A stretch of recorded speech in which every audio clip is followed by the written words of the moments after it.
एक स्वरूप में पूजन करेंगे। शंकराचार्य की तरफ से ज्ञानवापी को लेकर एक बड़ा बयान सामने आया है। शंकराचार्य की तरफ से कहा गया कि देश भर से 11 लाख शिवलिंग लाएंगे और प्रतीक स्वरूप उनका पूजन करेंगे। हम अभी प्रत्येक गांव से एक शिवलिंग इकट्ठा करेंगे। ज्ञानवापी में भगवान शिव प्रकट हुए, बहुत दिनों से छुपा करके रखा गया था।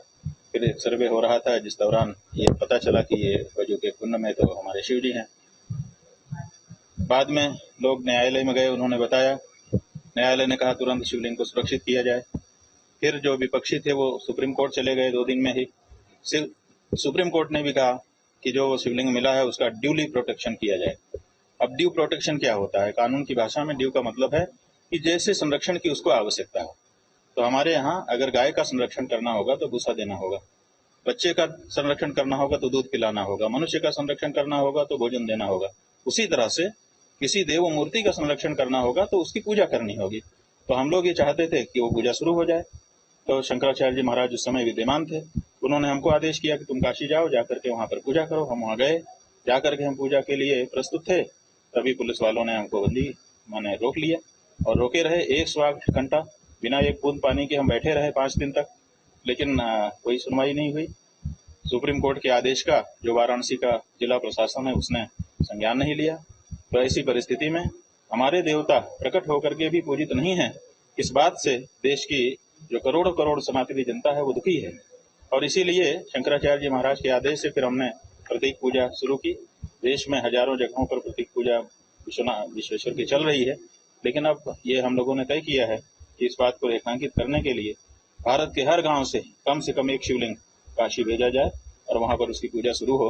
तो हम समझते हैं कि 7 लाख गांव हैं लगभग, और सभी शहरों के मोहल्ले मिला करके 4 लाख और जोड़ दें तो 11 लाख की संख्या में वहां पर शिवलिंग इकट्ठा होगा और उसकी पूजा अर्चना प्रतीक रूप में विश्वेश्वर की पूजा जब तक अवसर नहीं मिलता तब तक होती रहेगी। यूपी के वाराणसी की ज्ञानवापी मस्जिद परिसर की एसआई सर्वे पर सुप्रीम कोर्ट ने रोक लगा दी है और इससे मुस्लिम पक्ष के लिए बड़ी राहत मानी जा रही है। जिला जज ए.के. विश्वेश के आदेश के बाद एएसआई की 43 सदस्यीय टीम सोमवार सुबह 7 बजे ज्ञानवापी का सर्वे करने के लिए पहुंची थी, लेकिन मुस्लिम पक्ष ने इस सर्वे पर रोक की मांग को लेकर सुप्रीम कोर्ट का दरवाजा खटखटाया था। सुप्रीम कोर्ट ने एएसआई सर्वे पर 2 दिन के लिए रोक लगाते हुए मुस्लिम पक्ष को हाईकोर्ट जाने के लिए कहा है। दरअसल जिला जज ए.के. विश्वेश्वर ने शुक्रवार को मस्जिद परिसर का वैज्ञानिक सर्वे कराने का आदेश दिया था। एएसआई को 4 अगस्त तक सर्वे की रिपोर्ट वाराणसी की जिला अदालत को सौंपनी थी। तो सुप्रीम कोर्ट के आदेश पर आज सर्वे पर फिलहाल रोक लगा दी गई है।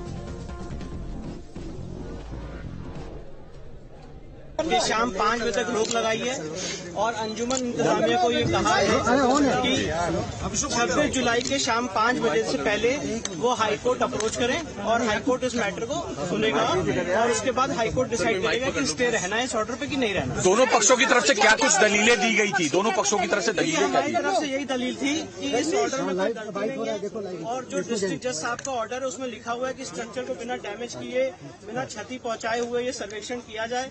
और मुस्लिम पक्ष की तरफ से ये बहस की गई कि नहीं, और हमारी बहुत दिनों से मस्जिद चली आ रही है और उसका कैरेक्टर बदल जाएगा, जो कि हम लोगों ने ये भी बताया कोर्ट को कि ऐसा कोई डायरेक्शन नहीं है जिससे स्ट्रक्चर को डैमेज पहुंचेगा।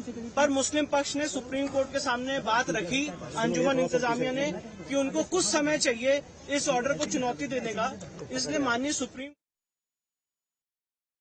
4 टीमें लगी हुई थी, चारों टीम चारे कोने पर इन्होंने अपनी पूरी तैयारी की है। 4 टीम इनकी लगी थी और चारों टीम जो है चारों छोर पर, चारों पश्चिमी दीवार और पूर्वी दीवार चारों तरफ इन्होंने जो है मेजरमेंट शुरू कर दिया था। लेकिन तब तक सुप्रीम कोर्ट का स्थगन आदेश आया है 26 जुलाई तक के लिए। अगली सुनवाई तक के लिए आज एसआई की कार्रवाई रोक दी गई है।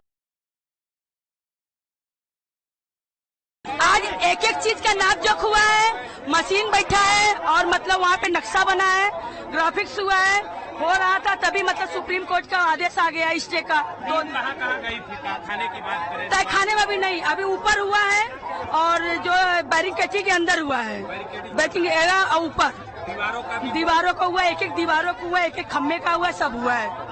कितना देर आज चला है? अरे 7:30 से शुरू हुआ है, अब बंद हुआ है। क्या हुआ? तो मस्जिदों के इमामों से अपील की है कि जुमे के खुतबे में लोगों से ये ज़रूर अपील करें कि पर्सनल लॉ बोर्ड की इस लिंक के ज़रिए से या उसके अलावा भी अपनी राय लॉ कमीशन तक यूसीसी के सिलसिले में ज़रूर पहुंचाएं, जिससे कि लॉ कमीशन तक भी ये बात पहुंच सके कि कितनी बड़ी तादाद में लोग इसके खिलाफ हैं। किन चीजों को लेकर के आपने ये बात कही, क्योंकि क्या कहीं ना कहीं जैसे कि ये बात भी सामने आ रही है कि कहा गया है कि अल्पसंख्यकों के अधिकारों का इससे फर्क पड़ेगा, क्या ये बात सही है? नहीं, आप सब जानते हैं कि मुस्लिम पर्सनल लॉ हमारी शरीयत का हिस्सा है और शरीयत की बुनियाद कुरान और हदीस है। लिहाजा हर मुसलमान पर यह लाजमी और ज़रूरी है कि वो अपनी रोज़मर्रा की ज़िंदगी पर्सनल लॉज के मुताबिक गुजारे, और अगर यूसीसी इम्प्लीमेंट होता है तो उसमें कहीं ना कहीं खतरा इस बात का है। बड़ी खबर बरेली से मौलाना शहाबुद्दीन रिजवी का बड़ा बयान सामने आया। मुस्लिम एक मस्जिद खो चुका है। रिजवी ने कहा है कि अब दूसरी मस्जिद किसी भी कीमत पर नहीं खोने देंगे। साजिश के तहत मस्जिदों को विवादित बनाने की कोशिश की जा रही है। तो बरेली से इस वक्त की बड़ी खबर, मौलाना शहाबुद्दीन रिजवी की तरफ से बड़ा बयान सामने आया। उन्होंने कहा है कि एक मस्जिद खो चुके हैं, अब दूसरी मस्जिद किसी भी कीमत पर नहीं खोने देंगे। साजिश के तहत मस्जिदों को विवादित बनाने की कोशिश की जा रही है। देखिए, मुसलमानों का साफ साफ नजरिया है कि हमने एक मस्जिद खोई है और सीने पे पत्थर रख करके हमने सुप्रीम कोर्ट के फैसले को मंजूर किया है और सुप्रीम कोर्ट के फैसले के सामने पूरे हिंदुस्तान के मुसलमानों ने अपना सर तस्लीम खम कर दिया है। मगर अब दूसरी मस्जिद हम नहीं खोएंगे। अब हम दूसरी मस्जिद के साथ इस तरीके से हर्ष बर्दाश्त नहीं करेंगे। और चलिए बढ़ते हैं आगे। गोरखपुर से